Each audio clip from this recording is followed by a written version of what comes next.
So, eto na nga guys, bubuksan na natin. Hindi ko na mahintay na mabulok ang tangkay. Kaya naman, buksan na natin siya. Bahala na kung hinog na ba siya or hindi. Since pinatay ko na rin naman yung puno nito. Kaya naman, buksan na natin siya.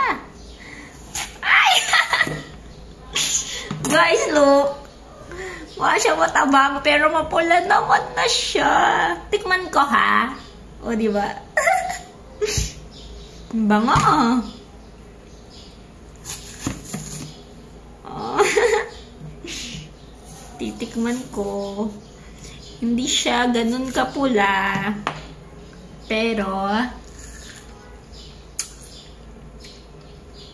matabang. Matabang siya. Yes, matabang. Kasi hinog sa pilit.